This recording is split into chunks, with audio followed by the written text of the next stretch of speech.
Welcome ladies and gentlemen to another edition of Code Wars, and today we're going to be solving a 6Q kata, which is about character with longest consecutive repetition. If you're new to this channel, Binary Life teaches new developers how to code by solving multiple algorithms so that you can see how the thinking process is done and how we come about the solution. So today our algorithm looks something like this. Let me try to read it. For a given string, find a character with the longest consecutive repetition and return this, where C stands for character and L stands for the length of the repetition. If there are two or more characters with the same length, if you wish, return the first in order of appearance. So basically, before I do a walkthrough on the code, these are sample examples here. This is a text. Sorry. And B appears 5 times. So that's the longest repetition. That is why we return B5. For this second example, it's pretty clear why it's U. And for this third example here, A appears 2 times and B is also 2 times. But we return the first occurrence. So it's specified in the exercise that we should return this empty bracket, a square bracket, an array with empty string, and a 0 if the string returns, if the string length is empty. So today, instead of solving in lively with you, I'd already solved it. I'll just do a walkthrough of the algorithm using JavaScript. The first test that we did, the first if, is very simple. Just to deal with this condition here, we check if the length of the string is 0, that's if it's empty, and we just return this line 27, this basic response. Now I did an extra check if the length of the character is 1, if just one string is given. So it's better to just return the string and the letter 1. And now this last else is where the heart of the algorithm is, for strings greater than 1 character, where we have to do some computation. Now I have a set of 3 variables that are very important. This one is max detected. This variable tracks the maximum occurrence we have seen before. Like if I take this first example here, it's going to start the algorithm with A, and the max at this level will be 1 because A appears 1 time. Now when it arrives B appears 5 times. So we have to change the maximum to 5 instead of 1 that was there before for the case of A. So this is important because ahead we may have another string which is 6 and we will have to change. So this particular variable tracks the maximum occurrence we have detected so far. The present character, present char, if you wish, has the present character because we'll be looping through the string, and as we are going through, we'll be storing the present character. And the present count, which is the maximum occurrence of the present character. Right. Now this is a variable that is going to contain our final answer after we've done all the computation that follows below. The variable is called answer. This is very intuitive just from the name, and in the very beginning it stores the first character and 1. That is in case we've done all the repetition. In fact, this is gonna be unchanged if a string was given where each character appears just once. So we'll just return the first character and then nothing is gonna be changed there. That is why we initialize maximum detected to 1. All right, now we can start the loop that is going to be looping through each character. So our looping variable is I is going to be looping from 0, the very first character index, to the last but 1, not the last but 1. That's why I say s.length minus 1.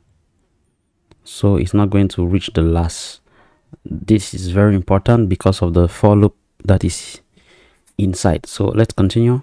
So we get a looping from the first character to the last but one character, and we collect that particular character, the present character where we are at the loop. We store it somewhere inside present character. We collect the present count we store, which is 1. That's it.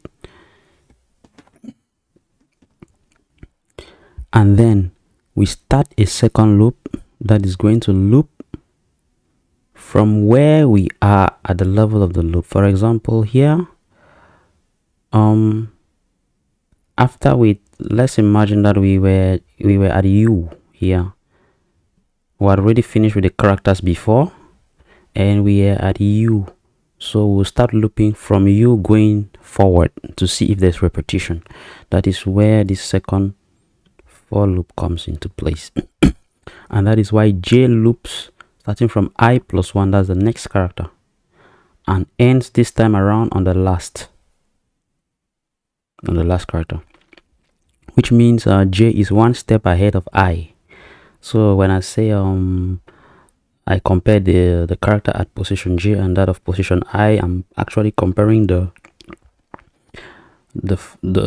character ahead to where I am right now. That's the next to the previous, if you wish. Now if they are now the same, then it means there's a repetition. We'll just store it. We'll not store, I mean we're going to increase the present count, because we've detected the repetition, so we have to increment until we get the number of times they appear. If it is not the same, then we break out of the for loop. We just quit because there's no need to continue, because there's no repetition. We come out of the for loop. We come out of the inner for loop, if you wish. Now after we've come out of the inner for loop, what do?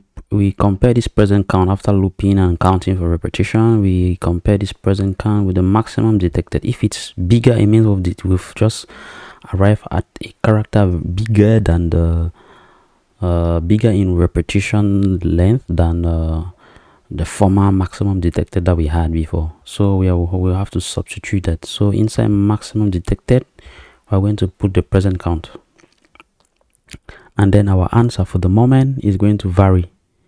The maximum detected we just had right now, we're going to put it as the second value of answer, and at answer itself we're going to store the present character. That's it. And this whole cycle continues until by the end of the for loop, answer is going to have the right combination. That's why we return answer here. So I hope this is very easy to understand. I use my Sublime to solve it. That's why I'm using my Sublime text, not Codewars. But I've transferred the code to Codewars, and a link below will be on my GitHub concerning this algorithm, so that you can copy, or I'll probably put it in the comment section. Just check the description below. And let's just submit these so that we can do a walkthrough like we always do for other solutions by other people. We see if we can have some inspiration.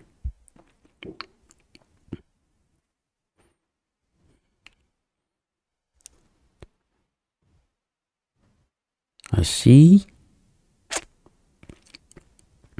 So this user decided to lower everything, to bring everything to lowercase, so that he doesn't have to deal with capital and small letters. And then he splits us to converting the string to array. I never had to do that. And then he used a reduce, which is what he used for looping, and he starts counting the current minus the previous, stuff like that. This is the same logic, just another approach on the use of core JavaScript functions. That's it. Yeah, I think that's the same thing. All right. And then he has this is crazy, this is cool, but this is not intuitive for beginners, but it's very much efficient. Now this is a very wide one.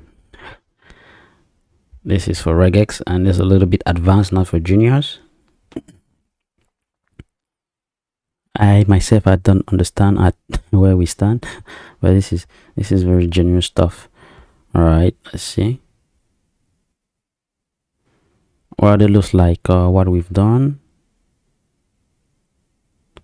I starts at 1 and ends at the length. There's a lot of initialization done. C starts at 1. Since this looks like the same logic we've written, but since the variables are not very telling, that's why it's difficult to read the code.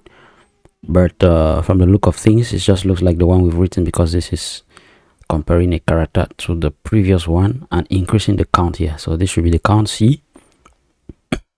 Now it has also a variable that detects the max. So if the C is greater than the maximum that is ever detected, he's going to replace it.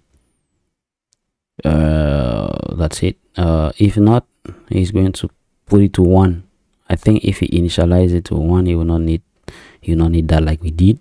We initialize our maximum detected to 1. At the end of the day, he returns his array. Or this is again regex, another complicated one to read, and is one liner. It is not beginner friendly, if you wish. Same thing like here.